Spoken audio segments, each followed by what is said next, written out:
रात आज की सबसे बड़ी खबर के साथ आज भारत पूरी आन बान और शान से 74वां गणतंत्र दिवस मना रहा है।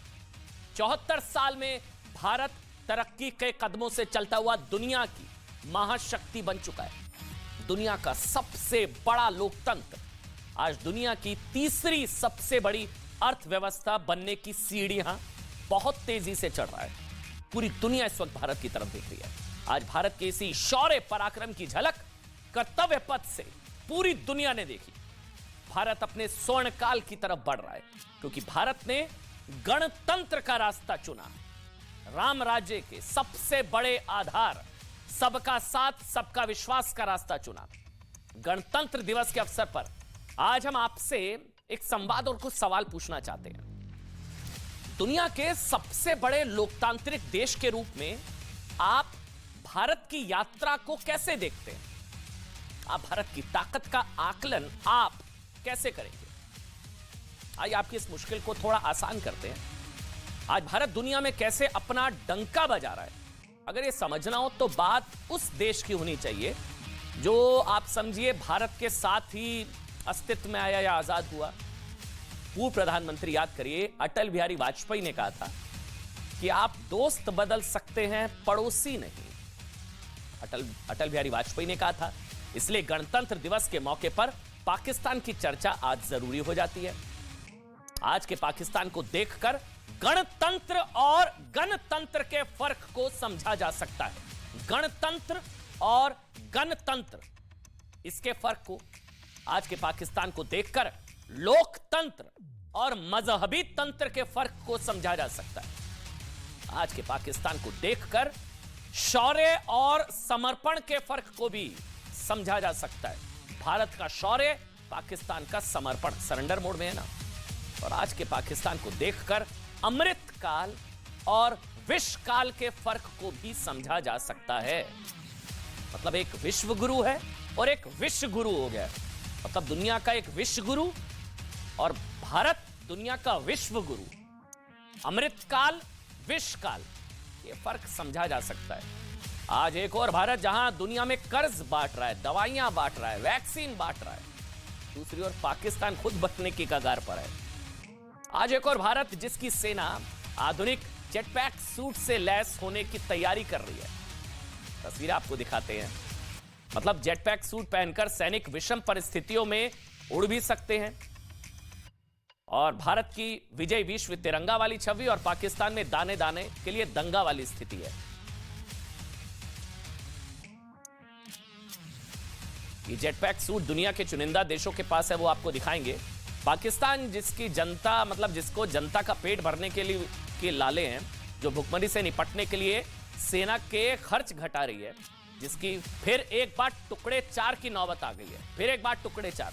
देखिए, वैसे तो पाकिस्तान जैसे फेल्ड स्टेट, रोग स्टेट, नाकाम मुल्क की आप भी सोच रहे होंगे भाई कि भारत से तो कोई तुलना है ही नहीं। आपके जहन में सवाल आ रहा होगा, कहां भारत और कहां नाकाम मुल्क पाकिस्तान। लेकिन दरअसल भारत की तरक्की की ऊंचाई को आप पाकिस्तान के रसातल से बेहतर समझ सकते हैं। 15 अगस्त 1947 को पाकिस्तान मजहबी उन्माद में भारत से टूटकर अलग हुआ था, ये आप जानते हैं। 75 साल में भारत की स्थिति आज ये है कि हम दुनिया की महाशक्ति हैं और इस्लामिक मुल्क पाकिस्तान की स्थिति है कि उसके 4 टुकड़े होने की डेट शीट आ चुकी है। बिल्कुल ठीक आप सुन रहे हैं। आज इस बात की भविष्यवाणी, पाकिस्तान के टुकड़े 4 की भविष्यवाणी योग गुरु बाबा रामदेव ने भी कर दी है। रामदेव ने दरअसल तथ्यों के आधार पर बताया कि कैसे पाकिस्तान जल्द 4 टुकड़ों में बंट जाएगा और पाकिस्तान से अलग हुए टुकड़े या तो अफगानिस्तान में मिलेंगे या भारत में।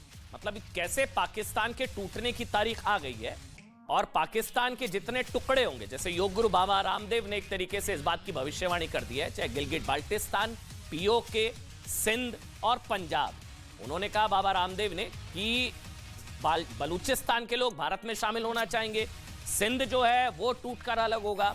इसके अलावा पीओके, जिस पर पाकिस्तान का कब्जा, उस पर भारत का कभी भी अटैक होगा। और इसके अलावा इस तरह से पाकिस्तान के 4 टुकड़े लगभग तय माने जा रहे हैं। वैसे भारत में जो लोग दरअसल चोरी छिपे पाकिस्तान का समर्थन करते हैं ना, उनको बाबा जी की बाइट जरूर सुननी चाहिए। स्वामी रामदेव को एक बार सुना दीजिए। अब की बात टुकड़े 4, क्या भविष्यवाणी किया बाबा रामदेव ने, फिर आपको बताएंगे कि क्या ये भविष्यवाणी वाकई सही साबित हो सकती है। सुना दीजिए एक बार। सिंध ये सब हिंद के साथ ही उनकी सांस्कृतिक एकरूपता है, तो बहुत जल्दी पाकिस्तान के 4 टुकड़े होंगे। सिंध ये सब हिंद के साथ ही उनकी सांस्कृतिक एकरूपता है, तो बहुत जल्दी पाकिस्तान के 4 टुकड़े होंगे। बलूचिस्तान का भी हिंदुस्तान में विलय होगा और भारत महाशक्ति बनेगा। ये आने वाले समय की पुकार है और ऐसा होने वाला है। बलूचिस्तान का भी हिंदुस्तान में विलय होगा और भारत महाशक्ति बनेगा। ये आने वाले समय की पुकार है और ऐसा होने वाला है। पीओके का भी भारत में विलय होगा। उसके बाद बलूचिस्तान भी खुद सामने से आकर के कहेगा कि भारतम शरणम गच्छामि। पीओके का भी भारत में विलय होगा। उसके बाद बलूचिस्तान भी खुद सामने से आकर के कहेगा कि भारतम शरणम गच्छामि। पाक अधिकृत कश्मीर का भी भारत में विलय होगा। पंजाब सिंध प्रांत का भी भारत में विलय होगा। पाक अधिकृत कश्मीर का भी भारत में विलय होगा। पंजाब सिंध प्रांत का भी भारत में विलय होगा। अब देखिए, भारत में जो लोग चोरी छिपे पाकिस्तान का समर्थन करते हैं ना, जो लोग भारत में रहते हुए भी मन ही मन पाकिस्तान के गुण गाते हैं, मतलब सॉफ्ट कॉर्नर है, कुछ लोगों के मन में पाकिस्तान को लेकर सॉफ्ट कॉर्नर है, आप जानते हैं। उन्हें हो सकता है बाबा रामदेव की बात मजाक लग सकती है कि मजाक कर रहे हैं बाबा, कहां से हो जाएंगे पाकिस्तान के टुकड़े 4, या वो सोच रहे होंगे कैसे होने देंगे हम। उन्हें बाबा रामदेव की बात मजाक लग सकती है, लेकिन पाकिस्तान और पाकिस्तान परस्त लोगों के लिए कड़वा सच है, जिसे खुद पाकिस्तान के पूर्व प्रधानमंत्री इमरान खान भी मान चुके हैं कि जल्द ही पाकिस्तान के 3 टुकड़े हो सकते हैं। मतलब आप सोचिए, बाबा रामदेव से पहले पाकिस्तान के टुकड़े होने की भविष्यवाणी तो खुद पाकिस्तान के प्रधानमंत्री रहे इमरान खान खुद कर चुके हैं। अगर सेना ने सही फैसला नहीं किया तो आने वाले दिनों में पाकिस्तान के 3 टुकड़े हो जाएंगे। पाकिस्तान की सेना सबसे पहले इसका शिकार होगी। तो आज हम आपको बताएंगे योग गुरु बाबा रामदेव की भविष्यवाणी में कितनी सच्चाई है। ये इमरान खान का बयान।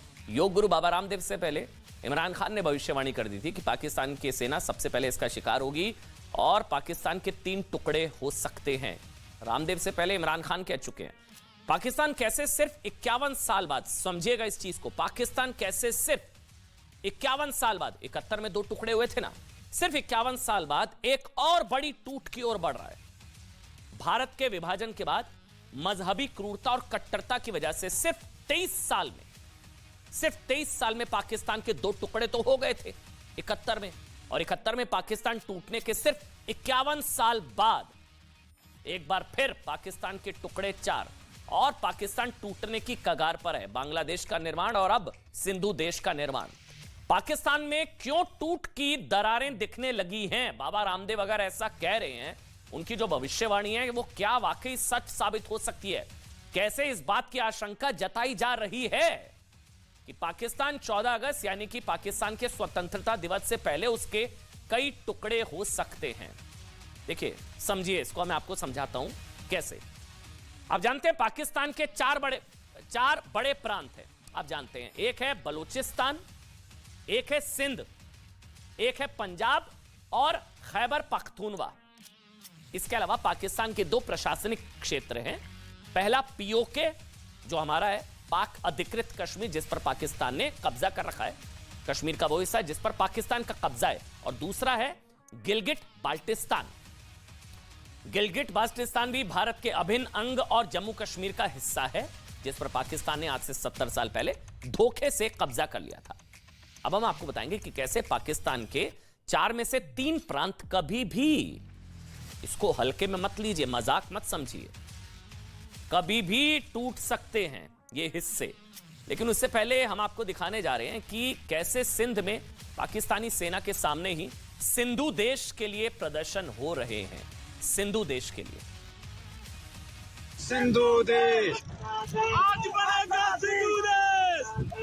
आजादी कल बना था बांग्लादेश, आज बनेगा सिंधु देश। कल बना था बांग्लादेश, आज बनेगा सिंधु देश। सिंधु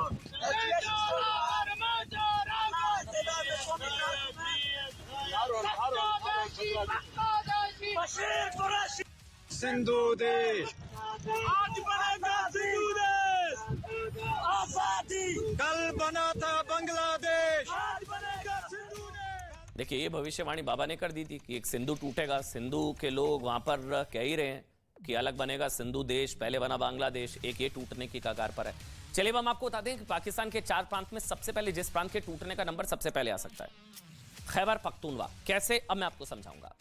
देखिए, आप ये जानकर चौंक सकते हैं कि जिस तालिबान को मजबूत करने में पाकिस्तान का बड़ा हाथ रहा, तालिबान, पाकिस्तान ने हमेशा तालिबान को आगे बढ़ाया, वही तालिबान पाकिस्तान के खैबर पख्तूनवा को अफगानिस्तान का हिस्सा मानता है। अफगानिस्तान का हिस्सा मानता है तालिबान पाकिस्तान के खैबर पख्तूनवा को। तालिबान पाकिस्तान में विवाद की सबसे बड़ी वजह है, मैं समझाता हूं, इसको कहते हैं डुरंड लाइन। ये जो इस वक्त आपको दिख रही है डुरंड लाइन, साल 1893 में डुरंड लाइन की स्थापना भारत और अफगानिस्तान को अलग करने के लिए की गई थी। समझिए इस विवाद को, भारत और पाकिस्तान को अलग करने के लिए डुरंड लाइन की स्थापना हुई। हुआ यह कि 1947 में विभाजन के बाद डुरंड लाइन अफगानिस्तान और पाकिस्तान में विवाद की सबसे बड़ी वजह बन गई। 1947 में अफगानिस्तान ने डुरंड लाइन को मानने से इंकार कर दिया कि जो पाकिस्तान में खैबर पख्तूनवा है वो तो हमारा है। अब तालिबान पाकिस्तान आमने सामने है। जो बाबा रामदेव कह रहे हैं ना, पहला इसकी कड़ी यही है, खैबर पख्तूनवा, क्योंकि डुरंड लाइन पश्तून आदिवासी इलाकों से गुजरती है और डुरंड लाइन की वजह से पश्तून आबादी का आधा हिस्सा अफगानिस्तान में रह गया और हुआ ये आधा पाकिस्तान की खैबर पख्तूनवा में रह गया। अब तालिबान धमकी देता है। तालिबान दरअसल पाकिस्तान के इस पूरे इलाके को पश्तून लैंड मानता है। तालिबान कहता है कि डुरंड लाइन दो भाइयों के बीच नफरत की दीवार है। खैबर पख्तूनवा में पश्तून आबादी पाकिस्तान के खिलाफ है। वहां अलग से बगावत चल रही है खैबर पख्तूनवा में, क्योंकि वहां पाकिस्तानी मुसलमानों का वर्चस्व है। 1947 के बाद से पाकिस्तान और अफगानिस्तान में लगातार पख्तून लैंड को लेकर खूनी संघर्ष हुआ। इसके बाद पाकिस्तान ने अफगानिस्तान के साथ लगी हुई 2640 किलोमीटर लंबी सीमा पर बाड़ लगाने का काम शुरू कर दिया था। अब हुआ क्या, समझिए। इसके जवाब में पाकिस्तान पर कई अटैक्स हुए। इसके बाद सत्ता में आते ही तालिबान ने कहा, अफगानिस्तान में सत्ता में आ गया, अब तो अफगानिस्तान उनका हुआ। फिर तालिबान ने कहा कि वो पाकिस्तान से पख्तून लैंड की आजादी चाहता है। 4 टुकड़ों में से एक टुकड़ा, समझ गए अब आप, खैबर पख्तूनवा। पाकिस्तान और तालिबान किस हद तक एक दूसरे के कट्टर दुश्मन बन चुके हैं। पाकिस्तान और तालिबान, इसको लेकर वॉशिंगटन स्थित ग्लोबल स्टार्ट ग्रुप ने कहा कि तहरीके तालिबान अब पाकिस्तान पर सीधे हमले कर रहा है। तालिबान पाकिस्तान पर अटैक कर रहा है। बलूचिस्तान में पाकिस्तान की सेना पर भी हमला हुआ था, जिसमें 192 सैनिकों की मौत के पीछे कौन? बिल्कुल ठीक आप सोच रहे हैं, तहरीके तालिबान का हाथ बताया गया। अब हम आपको एक और तस्वीर दिखाते हैं। इसको देखेंगे तो आप समझ जाएंगे कि लड़ाई क्या है। ये तस्वीर आप देखिए, इसको अगर हम फुल स्क्रीन पर दिखा सकते हैं, अगर मैं रिक्वेस्ट कर रहा हूं पीसीआर से, ये तस्वीर फुल स्क्रीन पर दिखाइए भाई, आप समझ पाएंगे कि ये देखिए आप। अच्छा, ये जो तस्वीर है ये तालिबान ने जारी करी। तालिबान और पाकिस्तान के रिश्ते क्या है और कैसे तालिबान पाकिस्तान का एक हिस्सा तोड़ने की धमकी दे रहा है। तालिबान ने 1971 के पाकिस्तानी सरेंडर की तस्वीर जारी करी थी। ये तस्वीर जो आप देख रहे हैं, जगजीत सिंह अरोड़ा आपको नजर आ रहे हैं और नियाजी, जिसने सरेंडर किया था 1971 की लड़ाई में। 1971 की लड़ाई में 2 टुकड़े हुए थे। ये तस्वीर तालिबान ने जारी करी है। तालिबान जो हिंट दे रहा है कि पहले तो 2 टुकड़े हुए थे तुम्हारे, अब तुम्हारे 4 टुकड़े होंगे। तालिबान ने यह तस्वीर जारी करी पाकिस्तान के लिए कि 1971 के भारत पाकिस्तान युद्ध की तस्वीर ट्वीट करके पाकिस्तान को याद दिलाया था कि वो युद्ध की धमकी देगा तो ऐसा ही अंजाम होगा। तालिबान कह रहा है कि अगर युद्ध की धमकी दी तो ऐसा ही अंजाम होगा और टुकड़े होंगे। इसे आप पश्तून लैंड तोड़ने को लेकर पाकिस्तान की तालिबान, मतलब पाकिस्तान को तालिबान का अल्टीमेटम कह सकते हैं। समझ गए अब आप? पख्तून लैंड यानी कि खैबर पख्तूनवा के एक बड़े हिस्से का टूटना तय इसलिए माना जा रहा है क्योंकि अब देखिए पाकिस्तान अब तक के सबसे बुरे दौर में है। पाकिस्तान की अर्थव्यवस्था रसातल में है। सबसे भरोसेमंद दोस्त चीन भी अब पाकिस्तान की बजाय अफगानिस्तान की मदद कर रहा है। आप समझिए इस चीज को, मतलब चीन जो पाकिस्तान जिस पर सबसे ज्यादा भरोसा है, चीन पाकिस्तान की आपत्तियों को नजरअंदाज करके चीन तालिबान को ब्लोफिश ड्रोन बेचने के लिए तैयार हो गया है। ब्लोफिश ड्रोन तालिबान को मिले तो उसकी सामरिक ताकत काफी बढ़ जाएगी। चीन तालिबान की मदद कर रहा है पाकिस्तान के खिलाफ, और ऐसा पाकिस्तान चाहता ही नहीं है। पाकिस्तान को आशंका है कि तालिबान पख्तूनलैंड हासिल करने के लिए भी ब्लोफिश ड्रोन का इस्तेमाल कर सकता है। ब्लोफिश ड्रोन मशीन गन चला सकता है, मोर्टार दाग सकता है और ग्रेनेड फेंक सकता है। लेकिन चीन ऐसा क्यों कर रहा है? भाई आपको लगेगा चीन और पाकिस्तान तो मतलब एकदम एक दूसरे की मदद करते हैं, क्यों पाकिस्तान का साथ छोड़कर तालिबान से हाथ मिला रहा है चीन? ये बात एक कहावत से आप समझ सकते हैं कि जब बुरा वक्त आता है तो अपने भी साथ छोड़ देते हैं। पाकिस्तान के साथ भी ऐसा ही हो रहा है। गले तक कर्ज में डूबा पाकिस्तान अपने लोगों का पेट भरने के लिए, अपनी दम तोड़ती अर्थव्यवस्था के लिए कटोरा कूटनीति, कटोरा लेकर जगह जगह, मतलब सऊदी, यूएई, कतर, चीन के बाद अमेरिका से भीख मांग रहा है। हाल देखिए, कहीं लालटेन युग है, कहीं कंगाली कर्फ्यू है, कहीं कटोरा है, कहीं गैंग वॉर है, कहीं विद्रोह है, कहीं हाहाकार है, कहीं भुखमरी है, कहीं आउट ऑफ नेटवर्क है, कहीं आउट ऑफ नेटवर्क है, पाकिस्तान आउट ऑफ नेटवर्क है, कंगाली कर्फ्यू है, लालटेन युग है, कटोरा कूटनीति है, कटोरा लेकर जगह जगह। ये पाकिस्तान का हाल है। अब चीन ने भी पाकिस्तान से पल्ला छुड़ा लिया और वो तालिबान की मदद कर रहा है। आईएमएफ यानी कि अंतर्राष्ट्रीय मुद्रा कोष ने पाकिस्तान को और कर्ज देने से मना कर दिया। इसके लिए पाकिस्तान को अमेरिका के सामने गिड़गिड़ाना पड़ रहा है कि अमेरिका आईएमएफ से कह दे कि वो उसे कर्ज दे दे। पाकिस्तान में लालटेन युग आया हुआ है, खाने पीने की चीजों के लिए हाहाकार मचा हुआ है, भुखमरी की स्थिति है, और ये सारी चीजें आप देख रहे हैं। लालटेन युग, कंगाली कर्फ्यू, कटोरा कूटनीति, गैंग वॉर, विद्रोह, हाहाकार, भुखमरी और आउट ऑफ नेटवर्क पाकिस्तान। देखिए, अब समझ जाइए इस चीज को। ऐसे में पाकिस्तान ज्यादा दिन तक एकजुट नहीं रह पाएगा। जो बाबा रामदेव कह रहे हैं ना कि टूटने वाला है, टूटने की डेट शीट आ गई है, फैक्ट है वो। ये मानने वाले पाकिस्तान के बड़े समर्थक और अमेरिका के डेलावेयर यूनिवर्सिटी में इस्लामिक स्टडीज, ये पाकिस्तान के समर्थक हैं। प्रोग्राम के डायरेक्टर जो है मुक्तदर खान भी हैं। मुक्तदर खान ने कहा कि भारत जब चाहे पीओके आजाद करा सकता है। दूसरा नंबर खैबर पख्तूनवा बता दिया, दूसरा पीओके जब चाहे आजाद करा सकता है, क्योंकि इस वक्त पाकिस्तान सबसे बुरे दौर में है, लाइट है नहीं, बुरा हाल है। तो ऐसे खैबर पख्तूनवा यानी कि पश्तूनलैंड पाकिस्तान से अलग हो सकता है। और पीओके को लेकर मैंने आपको बताया। अब एक और हिस्से की बात करते हैं। यह हिस्सा है पाकिस्तान के कब्जे वाला कश्मीर, पीओके, जहां पाकिस्तान में जबरदस्त कंगाली के बाद प्रदर्शन हो रहा है। पीओके में प्रदर्शन हो रहा है। पीओके के लोग पाकिस्तान से आजादी और भारत में विलय की मांग कर रहे हैं। पिछले एक साल में भारत सरकार कई बार पाकिस्तान को पीओके खाली करने का अल्टीमेटम दे चुकी है। पाकिस्तान की अवाम अपने हुक्मरानों को जरा पूछे कि पीओके तो आपके पास है, आप उसको भी संभाल नहीं पाते। कभी पश्चिम बंगाल, पूर्वी पाकिस्तान जो आज का बांग्लादेश, वो भी आपके पास था, उसको भी संभाल नहीं पाए। आप सिंध को संभाल नहीं पा रहे हो, आप गिलगिट को नहीं संभाल पा रहे हो, आप पख्तूनिस को नहीं संभाल नहीं पा रहे हो, आप बलूचिस्तान को नहीं संभाल पा रहे हो। ये तो आपके पास है, आपका शासन है, आप इसको भी नहीं संभाल पाए हो। और आपको कश्मीर की बातें करके ये आपको गुमराह कर रहे हैं। आप पाकिस्तान की आवाम अपने नेताओं को जरा पूछे कि जो घर में है उनको तो ढंग से संभाल करके दिखाओ। देखिए, खैबर पख्तूनवा बता दिया, पीओके बता दिया। जो तीसरा हिस्सा, 4 टुकड़े करने हैं ना, जो तीसरा हिस्सा पाकिस्तान से अलग हो सकता है वो है गिलगिट बाल्टिस्तान। पीओके के अलावा गिलगिट बाल्टिस्तान में पाकिस्तान के खिलाफ प्रदर्शन हो रहे हैं। प्रदर्शनकारी भारत के लद्दाख से गिलगिट बाल्टिस्तान को जोड़ने की मांग कर रहे हैं। प्रदर्शनकारियों की यह भी मांग है कि कारगिल सड़क को फिर से खोला जाए, लद्दाख से जोड़ा जाए। भारत के केंद्र शासित प्रदेश लद्दाख के कारगिल जिले में बाल्टिस्तान को दोबारा से मिला दिया जाए। अब हम आपको दिखा चुके कि पाकिस्तान के बड़े सिंध प्रांत में कैसे पाकिस्तान के खिलाफ प्रदर्शन हो रहे हैं, और पाकिस्तान के सबसे बड़े प्रांत बलूचिस्तान में मोदी मोदी के नारे लग रहे हैं। बलूचिस्तान, सिंध, खैबर पख्तूनवा और पीओके। अब की बार पाकिस्तान के टुकड़े 4। छोटा सा ब्रेक।